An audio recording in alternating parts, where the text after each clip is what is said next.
கிடைக்கல கிடைக்கல நமக்கு ஆதரவா பேச ஒரு எம்எல்ஏ கூட கிடைக்கல. பிடிக்கல பிடிக்கல மிக்சர் எம்எல்ஏ தானே எங்களுக்கு பிடிக்கல. ஏன் இந்த பாட்டை பாருன்னா இவரை பாருங்க. இவர் பேர் சிந்தனை செல்வன், விடுதலை சிறுத்தை கட்சி எம்எல்ஏ. இவர் என்ன செஞ்சிருக்காருன்னா, சபரிமலை ஐயப்பனை இழிவுபடுத்தி பாட்டு பாடின பாரஞ்சித் குரூப்பை சேர்ந்த இசைவாணி, கிறிஸ்துவ இசைவாணி அவங்களுக்கு ஆதரவாக சட்டமன்றத்தில் பேசியிருக்காருங்க. அது என்ன பேசியிருக்காருன்னா, தமிழக முதலமைச்சரே, பொதுப்பணித்துறை அமைச்சரே, அப்படி இப்படின்னு எல்லா அமைச்சர், உதயநிதி ஸ்டாலினே, வருங்கால தெய்வமே அப்படிலாம் பேசிட்டு இசைவாணி மேலே தாக்குதல் நடக்குது, உண்மையை சொன்ன இசைவாணி மேலே தாக்குதல் நடக்குது, அதுவும் தனிநபர் தாக்குதல் நினைக்காதீங்க, சிறுபான்மையின் மக்கள் மீதான தாக்குதல், அவர் கிறிஸ்துவருங்கிறனால தாக்குதல் நடக்குது, அதை பற்றி நீங்கள் நடவடிக்கை எடுங்கிற கேட்குறாரு.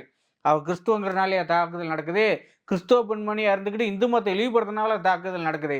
ஸோ எல்லாரும் கண்கண்ட தெய்வமான ஐயப்பனை அசிங்கப்படுறதுனால தாக்குதல் நடக்கல, வாய் தாக்குதல் நடந்துச்சு.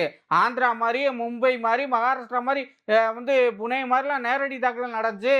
வாயில் பேசுகிறாங்க, ஒன்றும் நடவடிக்கை எடுக்கல, ஒரு காவல்துறை நடவடிக்கை எடுக்கல, எதுவும் நடவடிக்கை எடுக்கல. அவங்க பாட்டு இன்னும் பேட்டி கொடுத்துக்கிட்டே இருக்கு, ஒரு நடவடிக்கை எடுக்கல. திமுக ஆதரவோட நல்லா வளம் வந்துக்கிட்டே இருக்காங்க அந்த தங்கச்சி. ஆனால் இவர் குரல் கொடுக்குறாப்புல, ஏன்னா அவங்க இனமா, கிறிஸ்துவ இனமா, அதனால குரல் கொடுக்குறாரு, பாஞ்சு குரல் கொடுக்குறாரு. நமக்கு யார் குரல் கொடுத்தா? நமக்குன்னு ஒரு எம்எல்ஏ, நமக்குன்னு ஒரு எம்எல்ஏ சட்டமன்றத்துக்கு போயிருந்தா இந்துக்களுக்கு ஆதரவா, தமிழர்களுக்கு ஆதரவா பேசுற மாதிரி ஒரு எம்எல்ஏ சட்டமன்றத்துக்குள்ள போயிருந்தா இசைவாணியை கைது பண்ணுங்கன்னு குரல் கொடுத்துருப்பாங்களே. தொடர்ந்து ராசாவிலேருந்து ஒவ்வொரு ஆள் நம்மளை அசிங்கப்படுத்தி பேசினாங்களே, அவங்களுக்கு எதிராக குரல் கொடுத்துருப்பாங்களே. ஃபஸ்ட்டு சட்டமன்ற கூட்டத்தொடரில் ஜெயிந்தை கோஷம் சொல்லக்கூடாது, ஜெயிந்த் சொல்லக்கூடாதுன்னு ஈஸ்வரன் சொன்னாப்லையே, அப்பயே குரல் கொடுத்துருப்பாங்களே. யார் நமக்காக எம்எல்ஏ? ஒரு எம்எல்ஏ இல்லை, அதனால குரல் எடுக்க ஆள் இல்லை.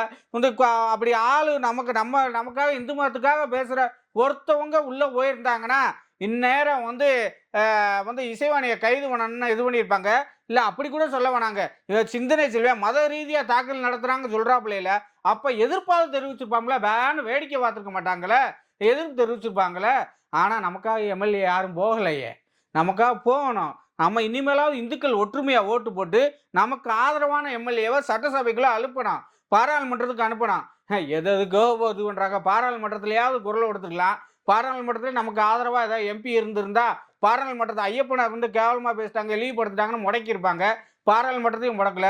திமுக அதை ஆதரவு அளிக்குது, அந்த ஐயப்பனை இழிவுபடுத்தினவங்களுக்கு இருக்குன்னு அந்த பிள்ளைக்கு இசைவாணிக்கு ஆதரவு அளிக்குது, பாராளுமன்றத்தை முடக்கியிருப்பாங்க, வழக்கு போட வச்சுருப்பாங்க. யாரும் இல்லையே. இல்லை ஆந்திராவிலாவது வழக்கு போட்டிருப்பாங்க, கேரளாவிலேயாவது வழக்கு போட்டிருப்பாங்க. நமக்கு குரல் கொடுக்க யாரும் இல்லையே. இனிமேலாவது நாதியற்ற இந்துக்களை இல்லாமல் இனிமேலாவது ஒற்றுமையாக ஓட்டு போட்டு ஆதரவானவர்களை சட்டசபைக்கும் பாராளுமன்றத்துக்கும் அனுப்பணும்னு கேட்டுக்கிடுவான் தமிழை போற்றி.